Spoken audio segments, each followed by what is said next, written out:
Bienvenue pour vivre cet instant des paroles de la vie éternelle avec Marc Joseph. Nous sommes aujourd'hui le 13 septembre 2025 et je suis de retour pour te dire que ce jour du 13 septembre 2025 est aussi pour toi un jour de grâce, un jour de bénédiction, si tu détiens la présence de Jésus-Christ dans ta vie. Car la présence de Jésus-Christ, c'est la présence de la grâce, de la bénédiction, c'est la présence de la paix. Jésus-Christ ne viendra jamais dans ta vie pour te condamner, mais toujours pour te sauver. Il ne viendra jamais dans ta vie pour t'accuser, pour te malmener, pour te rejeter. Non, au contraire, il vient en toi pour pardonner tes fautes, pour guérir les blessures de ton âme, pour t'apporter la consolation, pour te permettre de t'installer dans la paix et que ni la peur, ni la panique, ni le désespoir ne puissent plus avoir place dans ta vie. Alors, Jésus-Christ dit aussi, je suis avec toi tous les jours jusqu'à la fin du monde. L'important pour toi, c'est de réaliser que tu as besoin de la présence du Sauveur, Jésus-Christ, dans ton cœur et inviter le Sauveur à venir habiter en toi. Et en ce moment-là, chaque instant deviendra pour toi un instant de grâce et de bénédiction. Car Jésus-Christ n'apporte pas la condamnation. Jésus-Christ n'apporte pas la malédiction. Jésus-Christ n'apporte pas les reproches ou les jugements. Il dit bien que Dieu le Père qui l'a envoyé sur la terre ne l'a pas envoyé pour qu'il juge et condamne le monde. Mais Dieu le Père l'a envoyé dans le monde pour que le monde soit sauvé. Jésus-Christ est venu sur la terre pour que toi, qui crois en lui, que tu puisses accéder à la vie éternelle. Bien entendu, c'est pour ça que Jésus-Christ est venu parler du Père, car personne ne pouvait croire et connaître le Père, puisque les gens vivaient sous le régime de l'Éternel des armées, les dieux de la guerre, qui les poussaient à détruire les autres quand ils ne sont pas contents. Mais Jésus-Christ vient pour nous dire que chaque personne qui est à côté de nous, peut-être un frère, peut-être une sœur, peut-être quelqu'un à qui nous vivons une communion, mais c'est pas n'importe quelle communion, une communion en Jésus-Christ. Et Jésus-Christ dit que quelle que soit ta situation, tu peux venir à lui, et il ajoute qu'il ne les mettra pas dehors, c'est lui qui vient à lui. Bien entendu, tu peux me dire, je ne crois pas en Jésus-Christ.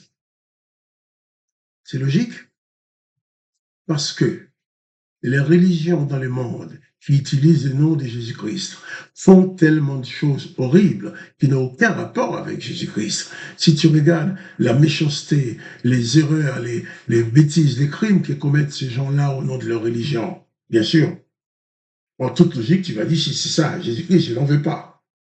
Parce que ceux qui te présentent Jésus-Christ te le présentent mal. Ils te présentent Jésus-Christ en faisant des choses qui n'ont aucun rapport avec lui. Ces gens-là utilisent seulement le nom de Jésus-Christ pour leur commerce, pour dominer sur les autres. Mais ils ne font pas les œuvres de Jésus-Christ. Et au contraire, ils repoussent les gens qui voudraient venir à Jésus-Christ, puisque l'image les donne leur religion, dans lesquelles ils prétendent servir Jésus-Christ, l'image est mauvaise, l'image est désastreuse, ça ne donne pas envie aux gens de devenir comme eux. Mais si tu t'approches seulement de Jésus-Christ, sans la religion, c'est la perversion de la foi. Parce que la religion va te mettre des dogmes, des doctrines, des informations, des enseignements, des traditions qui n'ont aucun rapport avec l'évangile. Prends tout simplement l'évangile de Jésus-Christ. Lis les paroles de Jésus-Christ. Et au travers de ces paroles, tu vas le connaître. Et si tu connais Jésus-Christ, ben, tu seras sauvé. Si tu connais Jésus-Christ, tu vas tout de suite vouloir qu'il vienne dans ta vie. Parce que tu ne trouveras jamais quelqu'un comme lui. Tu ne trouveras jamais quelqu'un comme Jésus-Christ qui te dit, quel que soit ton état, quelle que soit ta situation, quel que soit le mal, la faute que tu as commise, viens à moi, je te pardonne. Viens à moi, je te console, je te donne ma paix. Tu vas trouver personne comme Jésus-Christ qui va accepter qu'on le mette à mort sans avoir rien fait de mal. et qui en mourant va proclamer le pardon de ceux qui sont en train de les tuer. Il n'y a personne comme Jésus-Christ. C'est le seul homme parfait que le monde a vu naître. Et les religions l'ont tué. Donc si tu vas vers la religion, tu ne découvriras jamais Jésus-Christ. Tu deviendras bien sûr un religieux capable de tout, capable de commettre tous les crimes, capable de dire tous les mensonges possibles pour appuyer ta religion, mais très loin de Jésus-Christ. Je t'invite à lire les évangiles de Jésus-Christ, car Jésus-Christ est venu expliquer sa parole de la vie éternelle. Jésus-Christ est venu présenter son Père aux hommes.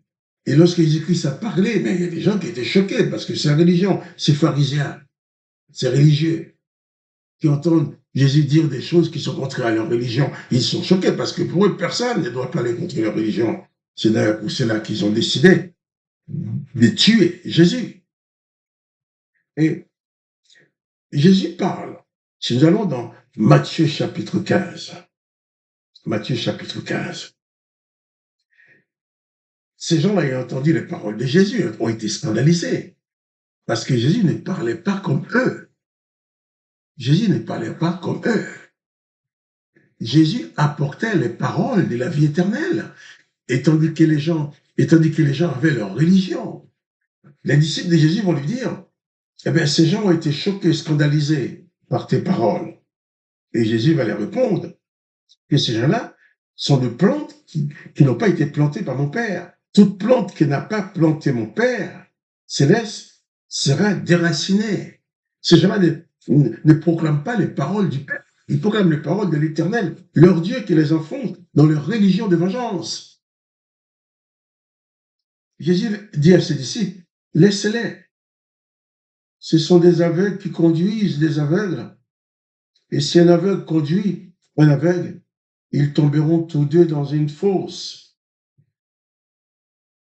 Jésus explique que ces religieux-là, ce sont des gens qui sont eux-mêmes piégés dans les pièges de la religion. Ce ne sont pas les plus mauvaises personnes de la terre, mais ils sont piégés dans les pièges de la religion avec les ordonnances de Moïse, les lois de Moïse et les ordonnances de l'Éternel des armées. Et ils veulent que tous ceux qui s'approchent d'eux se conforment à leur religion. Or, Jésus vient dire le contraire, faire le contraire. Ils sont scandalisés. Les disciples qui avaient l'habitude d'avoir ces gens-là comme des saints hommes, va dire, Jésus, mais ces saints hommes, tu les as scandalisés. Jésus leur dit, ces gens-là ne viennent pas de mon Père. Ils n'ont pas en eux les paroles de mon Père. Ce sont des aveugles qui conduisent des aveugles. Et ils vont tomber dans une fosse parce que aucun d'eux n'a la lumière. Et Jésus vient, il dit, je suis la lumière du monde. Jésus va être la lumière de ta vie.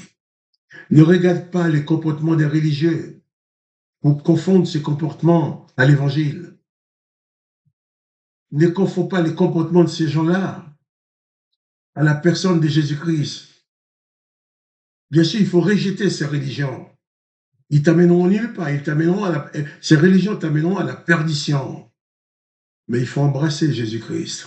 Jésus-Christ t'amène au salut. Jésus-Christ t'amène à la paix, à la délivrance. Jésus-Christ te donne la vie éternelle. Je comprends bien cela. Ce dont tu as besoin dans ta vie, ce n'est pas une religion. Les religions sont des organisations humaines qui sont là pour t'asservir, pour faire de toi leurs esclaves. Mais Jésus-Christ, c'est le Sauveur qui vient pour te libérer, pour te placer sur le chemin qui conduit à la présence de Dieu le Père, en sorte que tu aies la vie éternelle, en sorte que déjà dans ce corps sur cette terre, que tu puisses avoir la paix dans ton âme. Alors confie-toi en Jésus-Christ et sois en paix. Là, Jésus-Christ est le Sauveur. Il sera toujours là pour te sauver, pour te sortir de toutes les situations possibles. Alors, sois béni. Lis l'évangile de Jésus-Christ. Écoute les paroles de Jésus-Christ et abandonne les religions. Car les religions, c'est la perdition. Mais Jésus-Christ, c'est le salut. Que le nom de Jésus-Christ soit glorifié. Et toi, sois béni. Et je te dis à demain pour les paroles de la vie éternelle.